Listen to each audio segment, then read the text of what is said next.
Reports now நேயர்களுக்கு வணக்கம். இன்று நம்மோடு அரசியல் விமர்சகர் திரு தேவப்பிரியா அவர்கள் இணைந்துள்ளார். வணக்கம் சார். வணக்கம் சார். அமைச்சர் KN நேரு மேல ஊழல் குற்றச்சாட்டு பதிஞ்சிருந்துச்சு.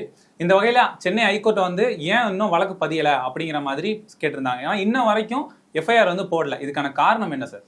இல்லை, KN நேரு பேரில் மொத்தம் 3 வழக்குகள் இருக்கிறது. முதல் வழக்கு, அவர் BE படித்துவிட்டு இன்ஜினியர் வேலைக்கான வேலையில் 1,00,000 பேர் எழுதிய தேர்வில் 2,534 பேருக்கு கொடுத்ததில் ஒரு 150 பேர் ஒரு போஸ்ட்டுக்கு 25 35 லட்சம் ரூபாய் பணம் கொடுத்ததற்கு ஆதாரங்கள், வாட்ஸ்அப் சேட்டுகள், அந்த பணம் துபாயில் இன்வெஸ்ட் செய்வதற்கு ஆதாரங்கள் எல்லாம் நாங்கள் எடுத்துள்ளோம் அப்படின்னு ED லெட்டர் எழுதி FIR போடுங்கன்னாங்க. அடுத்ததாக அவருடைய துறையில் கான்ட்ராக்டர்கள் 7.5 முதல் 12.5% என்பதாக கிட்டத்தட்ட 1,020 கோடி ரூபாய் லஞ்சம் கொடுத்துள்ளார்கள் என்பதும் இதே மாதிரி வாட்ஸ்அப் தகவல்கள் இதெல்லாம். இதில் இன்னும் சொல்ல போனால் 6 IAS அதிகாரிகள் இந்த டெண்டரை இந்த கம்பெனி கொடுக்கறதுக்கு நான் உங்களுக்கு பார்ட்டி ஃபண்டு வாங்கி கொடுத்துட்டேன், அந்த ஆளுக்கு அவதான் அடுத்த மாதம் நடத்த போகிற டெண்டருக்கு. அதே மாதிரி 3 IPS அதிகாரிகள். இதுக்கு எல்லாமே பண பரிமாற்றம் மற்றும் அந்த பணம் வெளிநாடு போனது வரைக்கும் என்பதான ஸ்க்ரீன்ஷாட்டுகள் என கிட்டத்தட்ட 2,530 ஸ்க்ரீன்ஷாட்டுகள் ஹைகோர்ட் இந்த 3 கேஸ்லையுமாக சேர்த்து வச்சு FIR போடுங்கன்னா, இவங்க நாங்கள் விசாரிச்சுட்டு இருக்கிறோம், விசாரிச்சப்புறம் போடுறோம் அப்படின்னு முதல்ல கொடுத்தாங்க. உடனே அது என்னது விசாரிக்கிறது, ED தானே கொடுத்துருக்கு என்று ப்ரெஷர் கொடுத்த பிறகு அவங்க திருப்பி இதையே சொல்லிட்டு இருந்தாங்க. நீங்க போய் ஒரு போலீஸ் ஸ்டேஷன்ல கம்ப்ளைண்ட் கொடுத்தாலும் FIRனா வேற எதுவும் இல்லை. தேர்தல் வர நேரத்தில் இந்த மாதிரி பண்றதெல்லாம் எப்படி ஏற்படுதா இருக்கும்? இது தேர்தல் நேரத்தில் இல்லை, கிட்டத்தட்ட இது 2 வருடத்திற்கு முன்பான வழக்கு. அதுல அவரை பேங்க்ல ஒரு 25 கோடி கடன் வாங்கிட்டு ஏமாற்றினார் என்று இவருடைய சகோதரர் நிறுவனத்தில் போனப்ப அவருடைய சகோதரருடைய PA உடைய போன்ல இருந்து இத்தனையும் எடுக்கப்பட்டு. இல்ல அது ஓகே, அதெல்லாம் கரெக்ட். நான் என்ன கேள்வி, இது வரைக்கும் எத்தனை அரசியல்வாதிகளை ED கன்விக்ட் பண்ணிருக்கு சார்? ED உடைய மொத்த வழக்குல 3% தான் அரசியல்வாதிகள். நீங்க உங்களுக்கு பேப்பர்ல கிடைக்கும். அரசியல்வாதிகளை மட்டும் தான் கேட்கிறேன் சார். அரசியல்வாதிகள் BJP காரர்கள் மேல எத்தனை பேர் மேல ED ரைடு போகுது, எத்தனை பேர் சார் நீங்கள் BJP பேர்ல இருந்ததுன்னா ஆதாரங்கள் கொடுத்தீங்கன்னா வழக்கு நடத்த முடியும். பட் அதுல ஆதாரத்தோடு நிரூபிச்சதுனால தான் 2Gல அத்தனை 127 லைசன்ஸ்கள் கேன்சல் பண்ணப்பட்டது. இந்தியாவில் பர்சனலாக கன்விக்ட் பண்ணுறதுங்கிறது லீகல் கோர்ஸில் கஷ்டம். ஆனால் ஊழல் நடந்தது என்று நிரூபிக்கிறது, மக்களுக்கு அதை கொண்டு போகிறதுங்கிறதையும் நீங்கள் பண்ணணும். BJP பேரில் இருக்குன்னு யாரோ ஒரு இருவரை தாண்டி எந்தெந்த கேஸில் ஆதாரம். இப்போ BJP கூட விட்டுருங்க, புண்ணியமான கட்சின்னு வச்சுக்கலாம். BJP கட்சிகளும் அஜித் பவார் ஒருவரை பற்றி சொல்லுவாங்க. அதை தவிர அமமுகவுடைய தலைவர் திரு TTV மேல கூட 2 கேஸ் முடிச்சு வைக்கப்பட்டிருக்குது. இதெல்லாம் சார் அதை முடிச்சு வச்சிருக்குன்னா அதுல எதிர்த்தரப்புல திமுகவும் அதுல எல்லாம் தமிழக போலீஸும் அதுல உள்ள வரலாம். அந்த வழக்குல என்ன ஆதாரம் இருந்தது, என்ன அடிப்படை, ஒரு சின்ன வழக்கை சொல்லிட்டா போதுங்க. ஒரு 33 கார், ஃபாரின் கார்களை யூஸ்டு கார்னு சொல்லிட்டு 500 கோடி ஏமாத்தினார் ஒருத்தர். அதில் 2 கார் நம்ம துணை முதலமைச்சர் உதயநிதி ஸ்டாலின் அவர்கள் நடிகராக இருந்தப்போ வாங்கினாங்க. 33 காருக்கு 500 கோடி ஊழல். அதில் CBI ரெய்டு, நான் சொல்கிறது போன ஆட்சியில், இந்த ஆட்சி கூட மன்மோகன் சிங் ஆட்சியின் போது ரெய்டு பண்ணதில் கடைசியில் அந்த ஆள் கன்விக்ட் பண்ணது, அந்த இம்போர்ட் பண்ண ஆளை அவர் போலி பாஸ்போர்ட் வாங்கினார்னு தான் கன்விக்ட் பண்ண முடிஞ்சது. இந்த 500 கோடி இதில் பண்ண முடியல. இந்திய சட்டங்கள் எளிது அல்ல. ஆனால் தெளிவாக ஊழல் நடந்திருக்குன்னா, இப்போ இந்த வழக்கில் FIR போட்டிங்கன்னா அந்த 2,500 பேரையும் பதவி நீக்கம் செய்யலாம். வெஸ்ட் பெங்காலில் 25,000 டீச்சர்ஸை அப்பாயின்ட் பண்ணது செல்லாதுன்னு அவங்கள டிஸ்மிஸ் பண்ணி சுப்ரீம் கோர்ட் வரைக்கும் போய் பண்ணியிருக்காங்க. ஸோ இப்போ நான் படிச்சுட்டு எழுதணும், 3 வருஷம் நான் கஷ்டப்பட்டு எனக்கு கவர்மெண்ட் வேலை வேணும்னு படித்த மாணவனுக்கு யோசிங்க, படிக்காமல் வாங்கினவனை எடுத்துக்கங்க, படிச்சுட்டு ஃபெயிலானவனை, ஒவ்வொரு பாதிக்கப்பட்டவர்கள் யாருன்னு பாருங்க. ஸோ இந்த மாதிரி வழக்கில் கொஞ்சம் கூட பண்ணக்கூடாது. இங்கே பிரச்சனை அது இல்லை. FIR போட்டுட்டா இந்த ஆதாரங்கள் வெறுமனே திரு TN ரவிச்சந்திரனுடைய அலுவலகத்தில் எடுக்கப்பட்டது. ஆனால் இன்னும் அந்தந்த துறையில் போய் எடுத்தா இன்னும் என்னென்ன மாட்டிடும். FIR போட்டுட்டா ED உள்ள வந்துடும்.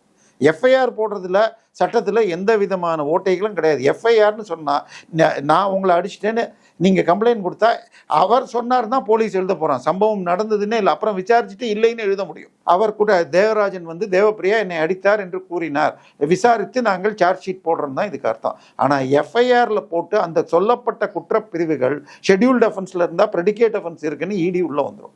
ED உள்ளே வந்தால் இப்போ 100க்கும் மேற்பட்ட முனிசிபாலிட்டிஸ் அண்ட் கார்பரேஷனில் இந்த டெண்டருக்கு இவர் கொடுங்கன்னு சொல்லி பண்ண ஆதாரங்கள் எடுத்திருக்கு. அப்போ அந்த கார்பரேஷன் அந்த முனிசிபாலிட்டி எல்லா இடத்துக்கும் இடி உள்ளே போய் ரெய்டு பண்ண முடியும். ஸோ தள்ளி வைக்கிறார்கள்.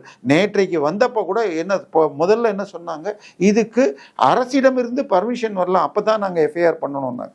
பட் ஏஜி எழுந்து இல்லை அது தப்பு, ஏற்கனவே ஹைகோர்ட் பார்த்ததுக்கு பிறகு பர்மிஷன் தர வேண்டிய அவசியம் இல்லை, போடலாம் அப்படின்ட்டு அப்புறமா ஏஜியாக இவங்க இதுக்கு போயிருக்காங்க. சீராய்வு மனுவில் ஸ்டே வாங்கியிருந்தாலே ஒழிய எஃப்ஐஆர் இந்நேரம் போட்டிருக்கணும். இவர்களுடைய ஒரே நோக்கம் தேர்தலுக்கு முன்னாடி இடி உள்ள வந்து ரெய்டு பண்ணக்கூடாதுன்னு. ஆனால் இப்படி வச்சுக்கலாம், தேர்தலுக்கு முன்னாடி திமுக இருக்கக்கூடிய முக்கிய அமைச்சர்களை அரெஸ்ட் பண்ணணுன்றது பிஜேபியோட நோக்கம். சார், இந்த முதல் லெட்டர் போட்டு 8 மாதங்கள் ஆயிடுச்சு. 8 மாதங்களாக இதை டிலே பண்ணிட்டு இருக்கிறது யார்? இப்போ நீங்கள் சொல்கிறது பிரச்சனை கரப்ஷன் என்பது கிட்டத்தட்ட அஸ்திவாரத்தில் கரையான் பூத்த மாதிரி. 1 லட்சம் மாணவர்கள் எனக்கு வேலை கிடைக்கும்னு படிக்கிறான் சார். காலையில் சாயந்தரம்னு 3 மணி நேரம் 3 வருஷம் படிச்சுட்டு அவனுக்கு கிடைக்கலன்னா அது சாதாரண விஷயமா சொல்லுங்கள்? கட்சிகளை விட்டுருங்க. ஒரு அப்பா உட்காந்து கடனை வாங்கி நிலத்தை விற்று அடமானம் வச்சு உங்களை பிஇ படிக்க வைக்கிறார். படிக்க வச்சுட்டு கவர்மெண்ட் வேலைக்கு நீங்கள் போயிட்டு இப்போ இதில் யாருக்கோ பணம் கொடுத்து தேர்ந்தெடுத்தான்னா உங்களுக்கு சாதாரணமாக போயிடுச்சா சொல்லுங்கள்?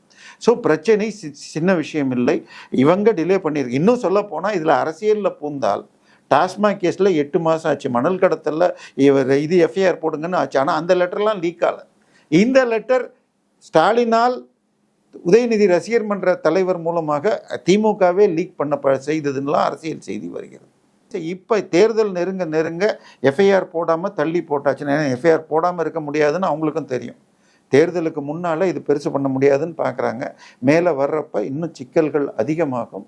நிச்சயமாக இந்த விஷயம் அவருடைய தொகுதியை வெற்றி பெறலாம். அதை ரொம்ப டைட்டாக இது வச்சுருக்காரு. அங்கே வந்து தன்னுடைய கட்டுப்பாட்டிலும் மக்களுக்கு நிறைய உதவிகள் செய்தும் வச்சிருக்கலாம். பட் நிச்சயமாக தமிழக அளவில் அது எடுபடுங்க. அதை தடுக்கிறதுக்கு தான் இவங்க முயல். முன்னாள் அமைச்சர் பொன்முடி ஆபாச பேச்சு வழக்கில் ஹைகோர்ட் வந்து அவங்களுக்கு ஸ்டே கொடுத்துருக்காங்க. இதை எப்படி சார் பார்க்குறீங்க? இல்லை, அமைச்சர் பொன்முடி அவர்கள் மிகவும் கீழ்த்தரமாக பேசுபவர் என்பதில் திராவிட பாரம்பரியத்தை கொண்டவர். ஓசியில் போகிறீங்கன்னு சொல்கிறது, நீ எஸ்சி தானேன்னு ஒரு பெண் உதவி கேட்ட பெண்ணை பேசியதெல்லாம் பார்த்துருக்கோம். அதுவாவது அவருடைய 80 வயது இதெல்லாம் தாண்டி போனால் வேறொரு மீட்டிங்கில் வைணவம் சைவம்னா என்னன்னு அவர் பேசியதை அதுக்கு மேலே நம்ம சொல்கிறது நமக்கே அருவருப்பாக இருக்குது.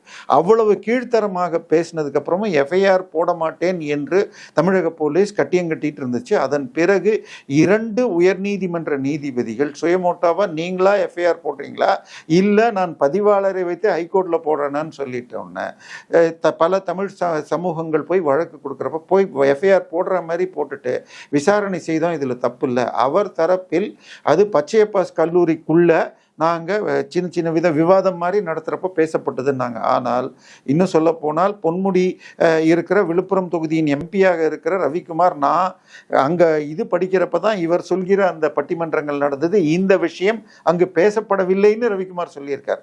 அதுக்கும் ஆதாரம் கொடுங்க, இதுக்கும் ஆதாரம் முழு பேச்சையும் கொடுங்கன்னு சொன்னால் ஹைகோர்ட் கேட்டுட்டு கண்டிப்பாக இது தவறு எஃப்ஐஆர் போடணும்னு இருக்காங்க. ஆனால் திமுகவை பொறுத்த வரைக்கும் தமிழர்களுடைய இந்து மதத்தை எவ்வளவு இழிவு பண்ணாலும் அவங்க கூச்சப்பட மாட்டாங்க. பெண்களையும் இழிவு செய்வார்கள், பர்சனலாகவும் போவாங்க. கனிமொழி நடத்திய ஒரு மீட்டிங்கில் ஒரு காவல்துறை பெண் காவல்துறை சேர்ந்தவரை சீண்டல்களும் பாலியல் தொல்லையும் கொடுக்கப்பட்டது போது அந்த பெண் போலீஸ் கொடுத்த எஃப்ஐஆரை வாபஸ் வாங்கியிருக்காங்க. பாஜகவை சேர்ந்த 4 பெண் நடிகைகளை பற்றி மிகவும் கொச்சையாக பேசிய சைதை சாதிக் அவர்கள் மீது அகில இந்திய பெண்கள் வாரியம் கூப்பிட்டு டெல்லியில் விசாரணை நடத்திக்குது. ஆனால் இன்னைக்கு வரைக்கும் எஃப்ஐஆர் போடலை. இதே நீங்கள் வந்து அதிமுக சிவி சண்முகம் கூட சமீபத்தில் நயன்தாரா அவர்களை பற்றி பேசியிருக்காங்க, நயனார் நாயந்திரா முன்னாடி த்ரிஷா பற்றி பேசியிருக்காங்க. இது மாதிரி எல்லா கட்சி தலைவர்களும் பேச தானே செய்கிறாங்க, அவங்க மேலெல்லாம் ஏன் கேஸ் போடுறது? சார், அவர்கள் மன்னிப்பு வருத்தம் தெரிவித்தால் வழக்கு தேவையில்லை. இவர்கள் நேரடியாக மன்னிப்பு. நீங்கள் இதை சொன்னீங்கன்னா திரு காயத்ரி ரகுராம் பாஜகவில் இருந்த அவுத்து போட்டு ஆடுறவதானேன்னு என்று திரும்ப பேசின வீடியோ என்கிட்ட இருக்கு. சார், இது தரக்குறைவாக போகுதுன்னா இதற்கு காரணம் திராவிட கலாச்சாரம். என்ஜாய்மெண்ட் வித்தவுட் ரெஸ்பான்சிபிலிட்டி என்று சொன்னவர் ஈவிஆர் என்று சொல்வார்கள்.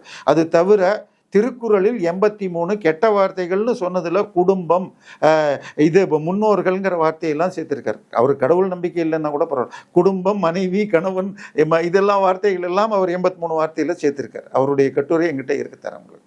அடுத்தது திரு அண்ணாதுரை அவர்கள் ஒரு நடிகையோடு தொடர்பு படுத்தி பேசிய பொழுது முற்றும் தாண்டாத முனிவன் இல்லைன்னு அந்த நடிகையையும் இழிவுபடுத்தி பேசியிருப்பார், தன்னை பற்றும் இல்லாமல். ஸோ இது தொடர்கிறது. என்னை பொறுத்த வரைக்கும் இதை நிறுத்தப்பட வேண்டும். நேற்றைய தினம் ஒரு அறிவுஜீவி என்று சொல்பவர் விஜய் கட்சியை பற்றி விமர்சனம் பண்ணுறப்ப மிகவும் கொச்சையாக பேசிய நேற்றுக்கு விஜய் டிஎஸ்பி ஆஃபீஸுக்கு போய் கம்ப்ளைண்ட் கொடுத்துருக்காருன்னு வருது. என்னை பொறுத்தவரை இதை ஒரு தொடக்கமாக வைத்துக்கொண்டு பெண்கள் மீது பேசுவதையே நிறுத்தணும். தனிநபர் வாழ்க்கைகளை விமர்சனம் செய்வது நிறுத்தப்பட வேண்டும். இவர் நயினார் பேசியிருந்தாலும் சரி, இவர் பேசினார். ஆனால் மிகவும் கீழ்த்தரமாக நடந்துகிறது சார். அதை தாண்டி அண்ணா பல்கலைக்கழகமாக விஷயமாக இருக்கட்டும், தெய்வ செயல்னு ஒருத்தன் அரக்கோணத்தில் செஞ்சது, இதெல்லாம் கட்சிக்கு ஒரு 1.5-2 வயசு குழந்தைய இதுகளெல்லாம் திமுக இருந்திருக்காங்கிறப்ப இதையெல்லாம் அந்த ஒரு பாரம்பரியத்தில் வருது. அந்த வழக்குகளை வேகமாக முடித்திருந்தால் ஒரு 10 வயசு குழந்தைய பக்கத்து வீட்டில் தண்ணி கேன் போடுறவன் வழக்கில் 3 முறை சுப்ரீம் கோர்ட்டுக்கு சிபிஐ வரக்கூடாதுன்னு நிறுத்தி, பட் 1.5 வருஷம் ஆயின்னு அந்த வழக்கில் தண்டனை வாங்கி தரல. யாரோ ஒரு சாதாரண நபர், அரசியல்வாதி கூட இல்லை. ஸோ திமுகவை பொறுத்த வரைக்கும் கட்சிக்காரன் மாட்டிக்கிட்டா காப்பாற்றுவோம், இல்லை கட்சிக்காரன் யார் அந்த சார்னு தெரியாமையே 14 முறை அடுத்த 4 நாட்களில் குற்றம் நிரூபிக்கப்பட்ட திமுக ஞானசேகரனும் அவனோடு பேசிய கோட்டூர் சண்முகம் என்ற திமுக தலைவர் அண்ணா பல்கலைக்கழகத்தில் வேலை செய்த ஒருவரோடு 14 நாள் பேசினார்னு ஆடியோ ரெக்கார்டு இருக்குன்னு ஃபோன் ரெக்கார்டை காட்டுறார். அவரை விசாரிக்க கூட இல்லை. ஸோ திமுக காரர்கள் சிக்கி கொண்டார்கள் என்றால் காப்பாற்றுவார்கள். தமிழகத்தில் பெண்களுக்கு பாதுகாப்பு இல்லை என்பதற்கு இது ஒரு முக்கிய உதாரணம். சட்ட ஒழுங்கு நிலையை பற்றி நம்ம சொல்லவே வேண்டாம். ஸோ பெண்களை ஆபாசமாக, இன்னும் சொல்ல போனால் பெண் இஸ் மைட்டியர் தேன் ஸ்வார்டுன்பாங்க. பெண்ணை, தனிப்பட்ட ஒரு பெண்ணை நீங்கள் ஒருவர் செய்வதை விட பெண்களை பொதுமைப்படுத்தி சிறுமைப்படுத்துவதும் தனி இடங்களில் சிறுமைப்படுத்துவதும் ரொம்ப ரொம்ப தப்பு. இதில் கொஞ்சம் கூட இல்லாமல் இதை வழக்க வேகமாக நடத்தி அவர் ஒன்றும் மன்னிப்பு கேட்கணும் சார். நேற்றுக்கு ஒன்றும் இல்லை, ஒரு நடிகர், இந்தி நடிகர் ஒருவர் காந்தாரா படத்தில் கிண்டல் பண்ணி பேசினார்ன உடனே அவர் ஹைகோர்ட்டில் நான் இதை உணர்ந்து போய் சாமுண்டி கோயிலில் மன்னிப்பு கேட்கிறேன் அப்படின்னு உடனே அந்த வழக்கை க்ளோஸ் பண்ணியிருக்காங்க. இவர்கள் அந்த மாதிரி பொது இடத்துல வந்து மன்னிப்பு கேட்கட்டுமே, நான் சொல்கிறது. அந்த மாதிரி ஏதாவது பண்ணாங்களா? அது யார் பேரில் வேணா இருக்கட்டும், சைதை சாதிக்காக இருக்கட்டும், பொன்முடியாக இருக்கட்டும், சனாதனத்தில் உதயநிதி பேசினது. ஸோ இவர்கள் திட்டமிட்டு இதை செஞ்சிட்ருக்காங்க. ஸோ இதை எலெக்ஷன் வந்தால் அதுக்கப்புறம் கோயிலுக்கு போவாங்க, வீட்டில் பரிகார பூஜை பண்ணுவாங்க, ஒட்டகத்தை கொண்டு வந்து கூட பண்ணுவாங்க. ஆனால் தொடர்ச்சியாக தமிழர்களுடைய இந்து மதத்தை இன்னைக்கு வரைக்கும் முருகர் கோயிலில் அந்த தீபத்தை ஏற்றத்தை விடமாட்டேங்கிறதுக்காக இன்னும் கூட அப்பீலுக்கு போய் ஸ்டே வாங்கியிருக்காங்க. ஸோ முழுக்க பெண்கள், தமிழர்கள், இந்துக்கள், இவர்கள் இதைத்தான் இன்னும் அழகாக ஒன்று ஸ்டாலின் சார் சொல்லியிருக்காரு. என்னது? நாங்கள் அவுட் ஆஃப் கண்ட்ரோல், தமிழர்கள் நன்மை, அறம், நீதி, நேர்மைக்கு திமுக அவுட் ஆஃப் கண்ட்ரோல்ங்கிறார். அதுதான் இதுவும் நிரூபிக்கிறது. இந்த ஸ்டேக்கு அதுக்கு போன வக்கீலுக்கு 20-25 லட்ச ரூபா செலவு பண்ணி அவங்க வாங்குறாங்கன்னா அவங்களுடைய கொள்கை என்ன? அவரை கட்சி பதவியிலேருந்து முதல்ல நீக்கினாங்க, அப்புறம் பெரிய எதிர்ப்பு வந்த உடனே அவன் மந்திரி பதவியும் போச்சு. ஏன்னா கட்சி பதவியில் நீக்கினா ஒன்றும் கிடையாது. மந்திரி பதவின்னா நானும் நீங்களும் கட்டுற வரி பணத்தில் அவருக்கு 4 லட்ச ரூபா சம்பளம், 2-3 காரு, 5 PA, இந்த சம்பளங்களும் கொடுக்கப்பட்டிருக்கு. ஸோ இவை கண்டிக்கப்பட வேண்டும். உடனடியாக இந்த வழக்கை, இன்னும் சொல்லப்போனால் MP MLA தப்பு பண்ணால் 3-6 மாதத்துக்குள்ளே தீர்ப்பை முடிக்கணும் அப்படின்னு சுப்ரீம் கோர்ட் தீர்ப்பு. இது பேசிய எத்தனை மாதம் ஆச்சுன்னு நமக்கு தெரியும். எனவே இதெல்லாம் கொஞ்சம், இன்னும் சொல்ல போனால் பொன்முடி ஜாமீனில் தான் இருக்கார். 3 வருடம் கன்விக்ட் பண்ண வழக்கில். இது என்னது, ஒரு கவர்னர் அல்லது ஜனாதிபதி கிட்ட ஒரு பில்லு போனால் 3 மாதத்தில் அது டீம் டு பி அப்ரூவ்டுன்னு ஒரு தீர்ப்பை வாங்குறாங்க. ஆனால் இப்போ ஒரு கீழ் நீதிமன்றமோ சுப்ரீம் கோர்ட்டோ ஸ்டே கொடுத்தா அது 3 மாதத்துக்குள்ள அந்த வழக்கம் முடிக்கணும். இல்லாட்டி அந்த பழைய ஜட்ஜ்மெண்ட் மீண்டும் வந்துரும்னா இவர் கைதாயிருக்கணும். எதுக்கு அந்த ஸ்டே கண்டினியூஸ் ஆகிட்டு இருக்கு? பொன்முடி வழக்கை ஏன் 3 மாதத்தில் முடிக்க முடியாதா சொல்லுங்க? அப்பீல்களில் வந்து முழு கேஸை பார்க்க வேண்டாம்.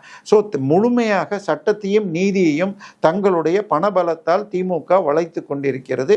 இது பெண்களை பேசிய விஷயத்துலையும் இதை பண்ணுறாங்கன்னா தமிழக மக்கள் புரிஞ்சுக்கிட்டு நடக்கும். எங்களோட இணைந்து பல்வேறு கருத்துக்களை பயந்ததுக்கு நன்றி.